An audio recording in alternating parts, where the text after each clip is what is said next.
Las Puga, te saludo con mucho gusto. Buenas noches. Hola Vicente, buenas noches. Espero que me escuches bien. Mucha Correcto. solidaridad, Vicente. Ya escuché lo que estabas presentando antes de Jaime sobre esta señora Lili Telles y sus amenazas.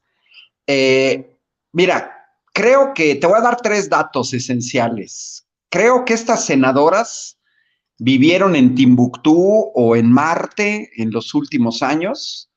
Pareciera ser que hoy en día apenas comienzan a preocuparse por los periodistas, al mismo tiempo agreden a periodistas, y lo que señaló Jaime ahorita al final tiene toda la razón.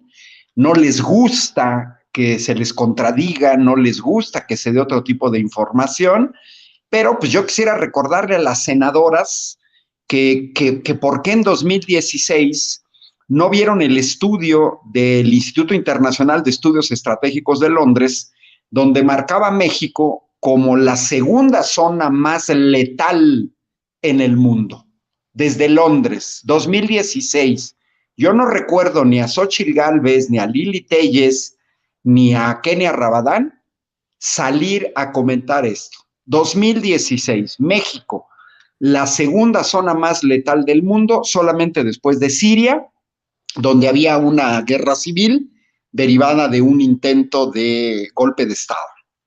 Por encima de Irak, por encima de Afganistán. Y la otra, un reporte de Reporteros Sin Fronteras de 2017, en donde viene marcando el número de asesinatos de periodistas entre 2003 y 2017, cómo se dispara en el sexenio de Felipe Calderón. Pasamos de 2003 a 43 a 88 en 2007, baja un poco, se vuelve a incrementar en 2012, fue un sexenio brutal para los periodistas, con Felipe Calderón en la presidencia de la República. Y el último dato que te digo que parece ser que estuvieron en Marte es la serie anualizada de la tasa de homicidio en México por cada 100,000 habitantes entre 1990 y 2018, antes de la llegada del gobierno de la 4T. En el caso de los hombres, Vicente, ya venía reduciéndose levemente esa tasa de 15 por cada 100,000 a 2016, 10, de 15 a 10. Pero llega el Calderonato, llega García Luna como secretario de Seguridad y esta tasa se dispara de 15 a 3 veces más. El 45% bajó un poco en el caso de al inicio del sexenio de Peña Nieto, pero antes de la llegada del gobierno de la 4T al triple. Y en el caso de las mujeres, la tasa era de 2 por cada 100,000 y se disparó hasta casi 6, también el triple. O sea, ¿qué nos vienen a decir estas senadoras panistas? ¿Qué creen, que nos chupamos el dedo? Nosotros no estuvimos ni en Timbuktu ni en Marte. Estuvimos en nuestro México querido y hemos visto cómo esta violencia, lástima que ahorita no puedo compartir pantalla, pero esta gráfica en una siguiente semana la presento, es muy interesante porque se nota claramente cómo la violencia en México se desató a partir de la llegada de Felipe Calderón. Que no se hagan. Y se quedaron calladas. Eso para empezar, Vicente. Muy bien, pues también saludo al querido Daniel Marmolejo, al maestro Daniel Marmolejo. Buenas noches, Daniel. Qué bueno que llegamos a la cita de Sin Censura. Gracias, querido Vicente, al gran Ángel Valderas, con sus datos duros que nos ilustran de por qué se ganó el 2018, porque ya era insoportable la violencia ejercida en este país, que además era parte de una situación vinculada de este gobierno con el narcotráfico. Durante el gobierno de Vicente Fox, más de 60,000 efectivos militares pasaron del año 2000 al 2006 a formar parte de las organizaciones criminales, Vicente. ¿Qué significa esto?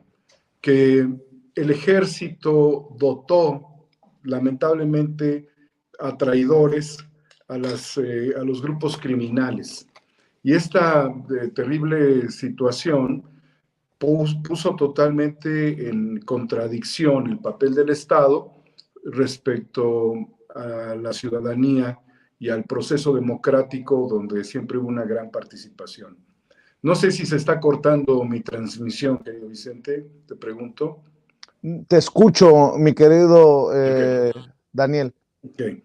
Entonces, la consecuencia de todo este gobierno vinculado con García Luna y con las organizaciones criminales se tradujo también en la pulverización de los grandes grupos del crimen organizado para convertir en más de 5 negocios altamente rentables, como son el secuestro, la extorsión. También tenemos dentro de todo ello el tráfico de personas, el tráfico de órganos, el narcotráfico y el narcomenudeo, cuando ya el tráfico ya no se hacía hacia el exterior, sino se quedaba en nuestro país.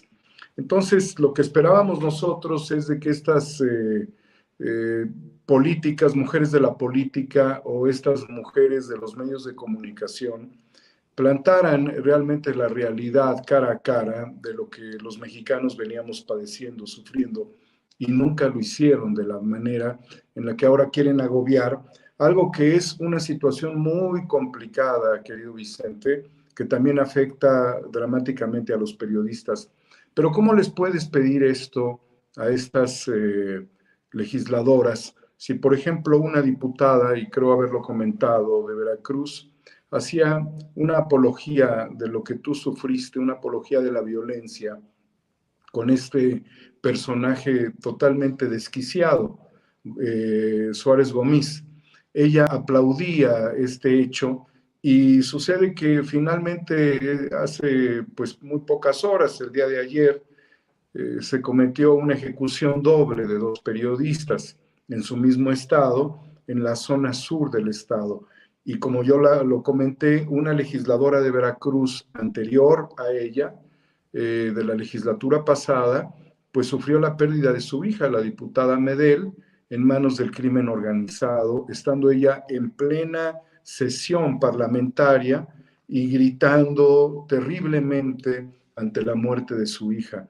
Entonces, las apologías de la violencia que vienen desde el lado de las diputadas, de los diputadas senadores, debe de ser muy cuestionada por la población mexicana, porque realmente ellos, los legisladores, están para promover el equilibrio del poder, y el equilibrio del poder ante pues lo que es el descontrol del crimen organizado.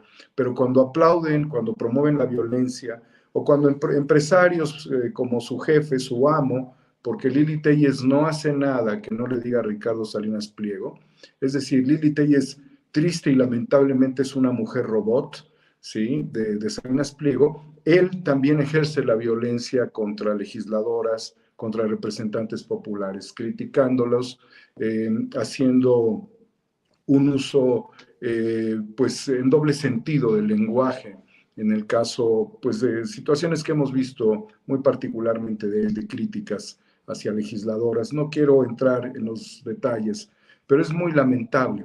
Funcionan exactamente para lo mismo que funcionó el Calderonato para aplaudirle a Calderón, es decir, son pro régimen de corrupción, son gente corrupta que lo único que ve en su posición es seguir promoviendo la vuelta a ese pasaje histórico muy doloroso, el cual es muy difícil frenar por la pulverización de los grupos criminales, Vicente. Y desde luego un saludo muy grande para nuestro querido doctor Ángel Valderas.